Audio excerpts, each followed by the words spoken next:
Hi hello എബീസ് വേൾഡിൻ്റെ പുതിയൊരു വ്ളോഗിലേക്ക് എല്ലാവർക്കും സ്വാഗതം. അപ്പോൾ ഇന്നത്തെ വ്ളോഗിൽ ഞാൻ, ചേട്ടൻ എബി, സ്നേഹ, ബീന, സുമോദേട്ടൻ, ആദു, ഞങ്ങൾ ഇത്രയും പേരുമായിരിക്കും കേട്ടോ കൂടുതലായിട്ടും. പിന്നെ ബാക്കിയുള്ള ആൾക്കാരെയൊന്നും കൂടുതലായിട്ടും എടുക്കാനും പറ്റിയിട്ടുണ്ടായിരുന്നില്ല, കാരണം അത്ര തിരക്കായിരുന്നു കേട്ടോ.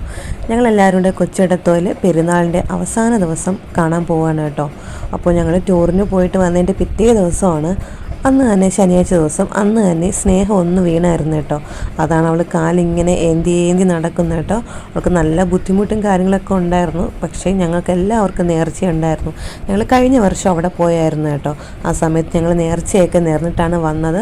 അതുകൊണ്ട് തന്നെ അങ്ങോട്ട് പോകണമെന്ന് ഉള്ളത് കൊണ്ടും പിന്നെ കാലിൻ്റെ വേദനയൊന്നും ആ സമയത്ത് ശ്രദ്ധിച്ചിട്ടുണ്ടായിരുന്നില്ല. ഞങ്ങളെല്ലാവരും അങ്ങോട്ടേക്ക് പോയി കേട്ടോ. അപ്പം ഞങ്ങൾ മൂന്നുപേരും ബൈക്കിലും അവർ ഓട്ടോയിലാണ് പോയത്. പള്ളിയിൽ വന്ന സമയത്ത് നല്ല തിരക്കായിരുന്നു കേട്ടോ.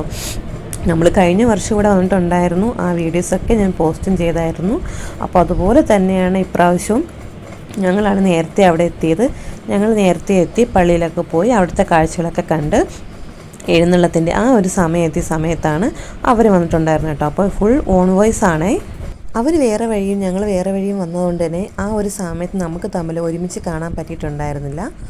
എഴുന്നള്ളത്തൊക്കെ കഴിഞ്ഞ് ഞങ്ങളെല്ലാവരും ഒന്ന് ഫ്രീ ആയി പള്ളിയിലോട്ട് കയറുന്ന സമയത്താണ് ഞങ്ങൾ ഒരുമിച്ച് വന്നത്. അതുവരെയും ഞങ്ങൾ വേറൊരു സൈഡിലും അവർ ഇതിൻ്റെ ആ കൊടിമരത്തിൻ്റെ അപ്പറേ സൈഡിലാണ് നിന്നത്. അതുകൊണ്ട് തന്നെ ആ ഒരു സമയത്ത് കാണാനായിട്ട് പറ്റിയിട്ടുണ്ടായിരുന്നില്ല കേട്ടോ. പിന്നെ അത് കഴിഞ്ഞ് ഞാൻ പറഞ്ഞില്ലേ, എഴുന്നള്ളത്തൊക്കെ കഴിഞ്ഞ് ഞങ്ങളെല്ലാവരും ഒരുമിച്ച് വന്നതിന് ശേഷം പിന്നീട് ഫുള്ള് നമ്മൾ ഒരുമിച്ചായിരുന്നു. പള്ളിയിൽ നേർച്ചയുണ്ടായിരുന്നു. അത് കഴിഞ്ഞിട്ട് ഞങ്ങൾ താഴോട്ട് പിള്ളേരെയും കൊണ്ട് താഴോട്ടുള്ള പരിപാടിയൊക്കെ കാണാൻ വേണ്ടിയിട്ട് പോയായിരുന്നു. പാർക്കിൽ പോയി അവർക്ക് ഐസ്ക്രീമും കാര്യങ്ങളൊക്കെ വാങ്ങിക്കൊടുത്തു. പിന്നീട് ഞങ്ങൾ ഒരുമിച്ച് സാധനങ്ങളൊക്കെ വാങ്ങിക്കാൻ വേണ്ടിയിട്ട് അവിടെ തിരിച്ച് പള്ളി വരെയും ഒക്കെ നടന്ന് ചുറ്റിക്കറങ്ങി നല്ല ലേറ്റായിട്ടാണ് ഞങ്ങൾ വീട്ടിലോട്ട് പോയത് കേട്ടോ.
ഈ സമ്പത്തും സ്ഥാനമാനങ്ങളും അധികാരവുമെല്ലാം ഞാൻ ആരാധിക്കുന്ന എന്റെ ദൈവമാണ് നിങ്ങൾക്ക് നൽകിയത്. അതുകൊണ്ട് എനിക്ക് ലഭിക്കുന്നതാണ്. എന്റെ ദൈവത്തെ വിട്ട് ഞാൻ ചത്ത ദൈവം.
ദൈവഭക്തിയിലും ദൈവഭക്തിയിലും വളർത്തി വരവേ ജോർജിന്റെ 9ാമത്തെ വയസ്സിൽ പിതാവ് മരണപ്പെടുന്നു. തുടർന്ന് ജോർജും അമ്മയും പലസ്തീനയിലേക്ക് താമസം മാറ്റേണ്ടി വന്നു. മകനെ വളർത്തുവാൻ കഠിനാധ്വാനം ചെയ്യേണ്ടി വന്ന അമ്മ ജീവിതത്തിൽ എന്ത് തന്നെ കൈവരിയേണ്ടി വന്നാലും ക്രിസ്തുവിനെ മാത്രം കൈവരിയരുത് എന്ന് മകന് നൽകിയ ഉപദേശം ജോർജ് നിധിപോലെ ഹൃദയത്തിൽ സൂക്ഷിച്ചു. ജോർജിന്റെ 17ാമത്തെ വയസ്സിൽ തന്റെ എല്ലാമായിരുന്ന അമ്മയും മരണപ്പെടുന്നു. വളരെ വേഗം അനാഥനായി മാറിയ ജോർജ് ഇരുകൈകളും ഉന്നതങ്ങളിലേക്ക് ഉയർത്തി മുട്ടിന്മേൽ നിന്നുകൊണ്ട് പ്രാർത്ഥിച്ചു. ആരോരുമില്ലാത്ത എന്നെ കൈവരിയതേ ദൈവമേ. 18ാം വയസ്സിൽ സൈന്യത്തിൽ ചേർന്ന ജോർജ് തന്റെ സ്നേഹവും കാര്യവും നിറഞ്ഞ പെരുമാറ്റം വഴി വളരെ വേഗം ചക്രവർത്തിയുടെയും സഹപ്രവർത്തകരുടെയും അടിമയായി മാറി. ആരോഗ്യവും സൗന്ദര്യവും ധീരതയും രാജ്യസ്നേഹവും യുദ്ധതന്ത്രജ്ഞതയും എല്ലാം ഒത്തുണങ്ങിയ ഗീവർഗീസ് 20ാം വയസ്സിൽ സൈന്യാധിപനായി ഉയർത്തപ്പെട്ടു. ദൈവസ്നേഹത്താൽ പ്രയോജനമായ ഗീവർഗീസിന്റെ പ്രവർത്തനങ്ങളിൽ ആവശ്യമായി നിരവധി സൈനികർ ക്രിസ്തുവിനെ സ്വീകരിച്ചു തുടങ്ങി. ഒരു ദിവസം രാജ്യാതിർത്തിയിൽ വിശദമായി സ്വീകരിക്കരുത് ഒരു പ്രദേശത്തിന് മുഴുവൻ കുടിനീർ നൽകിയിരുന്ന നീരോടെ ജനങ്ങളെല്ലാം ഭീതിയിലാക്കിക്കൊണ്ട് കൂടിയിരുന്ന കഥാ സംഘത്തെ കുതിരപ്പുറത്തിരുന്നുകൊണ്ട് കുടുംബത്താൽ ചുറ്റി നടത്തിയ ഗീവർഗീസ് ആ പ്രദേശത്തെ ജനങ്ങളുടെ എല്ലാം പ്രീതിയും പിടിച്ചുപറ്റിയ ആ സംഭവത്തിന്റെ ഓർമ്മ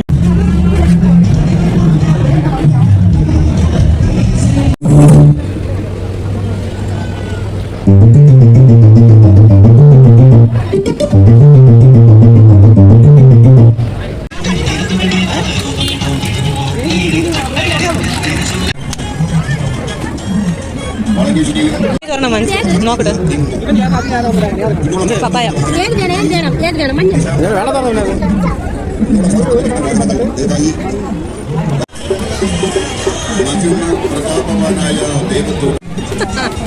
കൊള്ളാമോ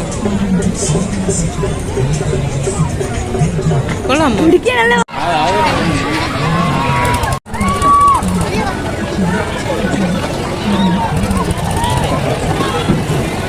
അറിയാം അവന് അത്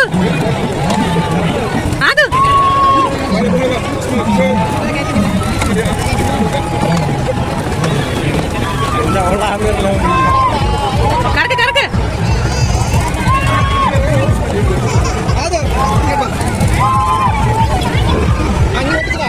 കറക്ക് കറക്ക് കറക്ക് കറക്ക്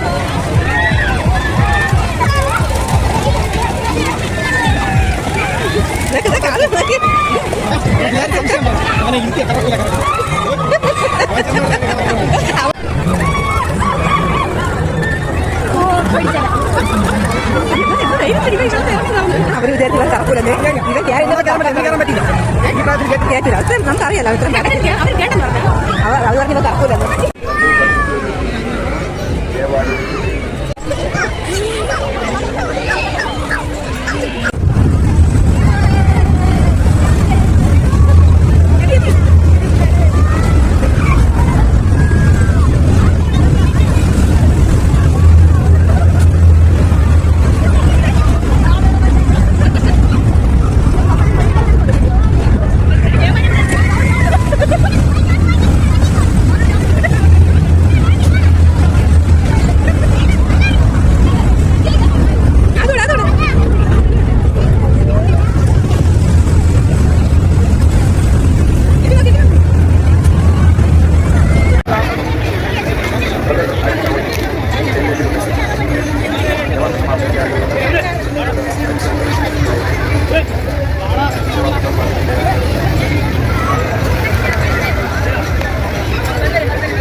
ഇവരിൽ ഗ്രസിച്ചിരിക്കുന്ന പൈശാചിക ബന്ധനങ്ങൾ ദൂരീകരിക്കപ്പെടട്ടെ.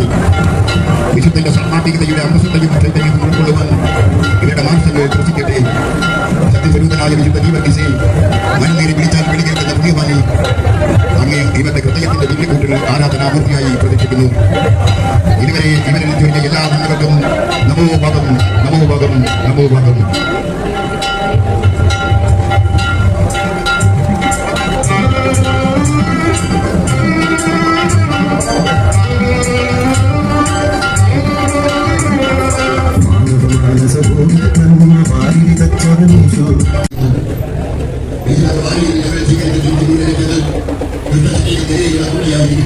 അപ്പോൾ ഇത് ഞങ്ങൾ കൂടുതലായിട്ടും അവനാണ് കൂടുതലും സാധനങ്ങളൊക്കെ വാങ്ങിക്കൊടുത്തത് കേട്ടോ. കാരണം 2 ദിവസം ടൂറ് പോയ സമയത്തും അവനൊന്നും തന്നെ അധികമായിട്ട് ഒന്നും വാങ്ങിക്കൊടുത്തിട്ടുണ്ടായിരുന്നില്ല. കളിക്കാനൊക്കെ ആയിട്ടെ ഒന്നും വാങ്ങിക്കൊടുക്കാത്തത് കൊണ്ട് തന്നെ അവനാണ് ഞങ്ങൾ കൂടുതലായിട്ട് സാധനങ്ങളൊക്കെ വാങ്ങിക്കൊടുത്തത്. അപ്പോൾ അവിടെ നിന്ന് ഞങ്ങൾ നേരെ വീട്ടിലോട്ട് തിരിച്ചായിരുന്നു. കാരണം പിറ്റേ ദിവസം മിക്കുൻ്റെ ചോറൂണായിരുന്നു. അങ്ങനെ വീട്ടിലോട്ട് പോകണം. അതുകൊണ്ട് ഞങ്ങൾക്ക് രാത്രി കഴിക്കാനുള്ള ഫുഡൊക്കെ അവിടെ നിന്ന് വാങ്ങി. രാത്രിയല്ല കേട്ടോ, വെളുപ്പിനെയായി 2 മണി അടുപ്പിച്ചായി ഞങ്ങൾ വീട്ടിലോട്ട് എത്തിയത്. അതിനുശേഷം ഞങ്ങൾ ഫുഡൊക്കെ കഴിച്ചു, മേലൊക്കെ കഴുകിയിട്ടാണ് കിടന്നത്. നല്ല ലേറ്റായിട്ടാണ് വീട്ടിലെത്തിയത് കേട്ടോ. റോഡിലൊന്നും ആരും ഉണ്ടായിരുന്നില്ല. നല്ല ലേറ്റായിട്ടാണ് എത്തിയത്. അപ്പോൾ ഇനി മറ്റൊരു നല്ല വീഡിയോസായിട്ട് കാണാം കേട്ടോ. അതുവരേക്കും എല്ലാവർക്കും ബായ്. അപ്പോൾ നല്ലൊരു ശുഭദിനവും എല്ലാവർക്കും ആശംസിക്കുന്നു. കണ്ടില്ലേ, ഞാൻ ടൈം കാണിച്ച് കണ്ടില്ലേ, 2 മണിയായിട്ടോ. അപ്പോൾ നിങ്ങൾക്ക് ഈ ഒരു വീഡിയോ ഇഷ്ടമായാൽ ലൈക്ക് ചെയ്യുക, ഷെയർ ചെയ്യുക, സബ്സ്ക്രൈബ് ചെയ്യുക, കമൻറ്റ് ചെയ്യുക. ബൈ.